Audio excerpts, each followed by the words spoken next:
పెద్దలందరికీ నమస్తే, పిల్లలందరికీ హాయ్. ఎలా ఉన్నారండి? అందరూ బాగున్నారా? మేము చాలా బాగున్నాం. మీరు కూడా చాలా చాలా బాగున్నారని ఆశిస్తున్నాను. ఈరోజు వీడియోలో ఏంటంటే, నేను రీసెంట్గా అడగటం జరిగింది, అత్తయ్య వస్తున్నారు, ఏదన్నా ఉంటే కనుక మా కామెంట్స్లో అడగండి, వీడియో చేపిస్తాను అని చెప్పి. కాకపోతే కామెంట్స్ రూపంలో కాకుండా రీసెంట్గా మన షోరూంలో కొత్త లాంచింగ్ జరిగింది కదా, అప్పుడు కొంతమంది అత్తయ్యని కలవటం, అత్తయ్యని పర్సనల్గా అడగడం జరిగింది. ఉగాది గురించి చెప్పండి, మీ మాటల్లో చెప్పండి అని చెప్పి. సో ఈరోజు ఉగాది గురించి అత్తయ్య చెప్తారు, చూడండి. జై శ్రీమన్నారాయణ అండి. అస్మత్ గురుభ్యో నమః. శ్రీమతి రామాంజాయ నమః. ముందుగా క్రోధీ నామ సంవత్సర ఉగాదిని అందరము కలిసి శుభాహ్వానం పలుకుదామండి. ఉగాది అంటేనే యుగానికి మొదలు అని కదా అర్థము. అసలు కాలమానం ప్రకారం కూడాను కాలం ఉగాదితోటి బిగిన్ అయిందంటారండి. బ్రహ్మ కూడా ఆ రోజునే జన్మించాడు అని అంటారు. కాబట్టి ఉగాదిని ఏంటంటే వసంత ఋతువుతోటి శిశిరం వెళ్ళిపోయి వసంత ఋతువుతోటి ప్రారంభమవుతుంది. వసంతాన్ని తీసుకొస్తుంది అన్నమాట మనకి. మనం ఎలా సెలబ్రేట్ చేసుకుంటాం ఉగాది అంటే, ప్రొద్దున్నే మనం సూర్యుడు ప్రత్యక్ష దైవం కదండి. సూర్య నమస్కారాలు చేసుకుంటే ఆయన మనకి ఆరోగ్య ప్రదాత కదా. అందుకని చెప్పి ఆయనకి మనం అనుసరించే కాలమానం కూడా సూర్యుడిదే.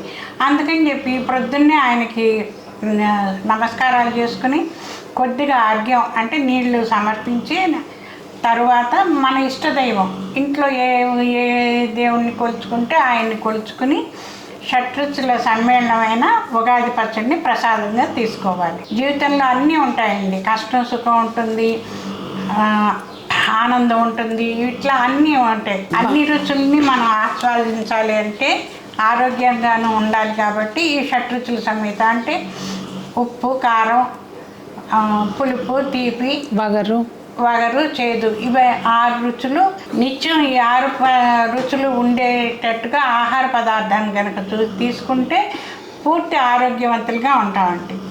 అందుకని చెప్పి అది ఫాలో అవుతాం మనం. తర్వాత ఏంటంటే పూజ అది అయిపోయిన తర్వాత ఇంపార్టెంట్ ఏంటంటే పంచాంగ శ్రవణం. అంటే పంచాంగ శ్రవణం అంటే మనకి పంచాంగాలు అంటారు కదా, అది యోగము, కరణము, తిథులు, వారాలు, నక్షత్రాలు, వీటి కలయిక. ఇది వినటం వల్ల ఏంటంటే మనకి మన సంవత్సరం ఎలా ఉంటుంది, ఏ పంటలు బాగా పండుతాయి, ఏ పండవు, మన ఆదాయం ఎంత, వ్యయం ఎంత, ఇవన్నీ మనకు తెలుస్తాయి అన్నమాట. అందుకని ఆ పంచాంగ శ్రవణం ప్రతి గుళ్ళల్లో చెప్తారండి. దాదాపుగా మనం గుడికి వెళ్ళి తెలుసుకోకపోయినా వెళ్ళే టైం లేకపోయినా కానీ మనకి ప్రసార మాధ్యమాలన్నిట్లోనూ మనకి ప్రత్యక్ష ప్రసాదాలు ఉంటాయి కదా. ఆ ప్రసారంలో దాన్ని వీక్షించైనా మన ఇది ఎలా ఉంది అన్నది తెలుసుకోవచ్చు.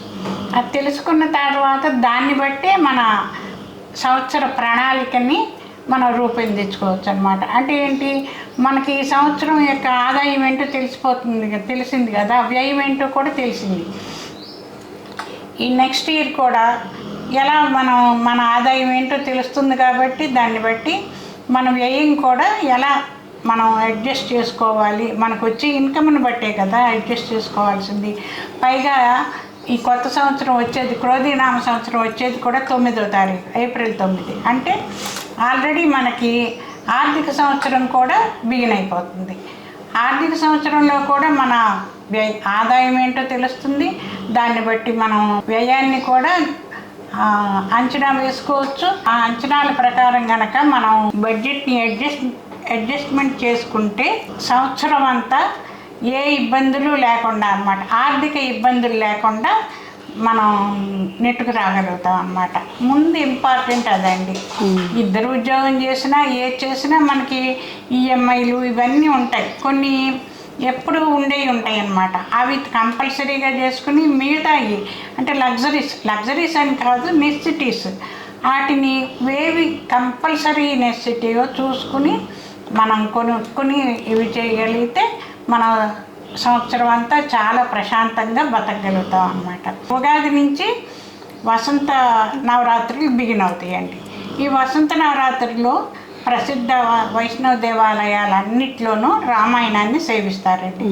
ఆ రామాయణాన్ని మనం వెళ్ళి వినకపోయినా కానీ వీలు కాదు కదా అందరికీ వెళ్ళడానికి, వీలైన వాళ్ళు వెళ్ళి సేవించవచ్చు, వాళ్ళతో పాటు వినొచ్చు. లేదు ఇంట్లో చదువుకోగలిగితే సుందరకాండ పారాయణ చేసుకోవచ్చు. అది లేదనుకుంటారా, శ్రీరామ రామైతి రమే రామే మనోరమే సహస్రనామ తత్తుల్యం రామనామ వరానని ఇదన్నా అనుకోవచ్చు.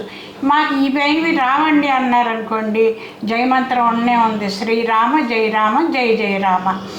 ఈ 10 రోజు అట్లీస్ట్ ఈ 9 రోజులన్నా మనము అది మననం చేసుకుంటూ ఉంటే మనల్ని రక్షిస్తుంది అన్నమాట. అలా రామనామం దాకా చేద్దాము. కనీసం వసంత నవరాత్రులు అన్ని రోజులు రామనామాన్ని సేవిద్దాము, మన జీవితాన్ని తరింపు చేసుకుందాం. ఇందులో మనకు రూపాయి ఖర్చు లేదు, టైం పెట్టేది లేదు. అవును. మాకు టైం లేదు, మేము జాబ్ చేస్తాము, మేము వర్కింగ్లో ఉంటాము, ఇట్లా మీరు కూడా ప్రయాణం చేసేటప్పుడైనా ఎప్పుడైనా రామనామాన్ని తలుచుకోవచ్చు అన్నమాట. అది ఎప్పుడు ఇంప్లిమెంట్ ఎప్పుడు చేసుకోవచ్చు, ఈ నవరాత్రులనే కాదు ఎప్పుడు చేసుకోవచ్చు. ఇప్పుడు స్పెషల్లీ ఈ వసంత నవరాత్రులు విశేషం అనమాట. ఎప్పుడు చేసుకుంటే ఇంకా విశేషం, అది అసలు జన్మ తరింపు అనమాట. అంతేనా? అదండి చిన్న వీడియో. అంటే మీకు ఉగాది గురించి తెలియదని కాదు, లేదు అంటే ఇది తెలియదని కాదు. మన ఇంట్లో వాళ్ళు కనుక పద్దాక ఎనమాలు పడతా ఉంటారు చూడండి పెద్దవాళ్ళు, ఇది చెయ్యి చెయ్యి చెయ్యి అని 1-2 సార్లు చెప్తే ఏంటంటే మర్చిపోకుండా ఉంటారని జస్ట్ గుర్తు చేయటం అనమాట. మరి మీకేమనిపించింది అనేది కామెంట్స్లో తెలియచేయండి. వసంత నవరాత్రులు మీరు ఎలా చేసుకుంటారు అనేది కూడా తెలియచేయండి. ఇంకా నేను ప్రతిసారి చెప్తూనే ఉన్నాను, అత్తయ్యతోటి ఏదైనా విషయాలు తెలుసుకోవాలి అనుకుంటే కనుక తప్పకుండా కామెంట్స్లో ఈ టాపిక్ గురించి అత్తయ్యతోటి వీడియో చేయించండి అని చెప్పి తప్పకుండా అడగండి. మరి అందరూ బాగుండాలి, అందులో మనం ఉండాలి, పరమాత్మని ఆశీస్సులు అందరికీ ఉండాలి అని ఆశిస్తూ మీ సునీత. లోకా సమస్త సుఖినో భవంతు. జై శ్రీమన్నారాయణ.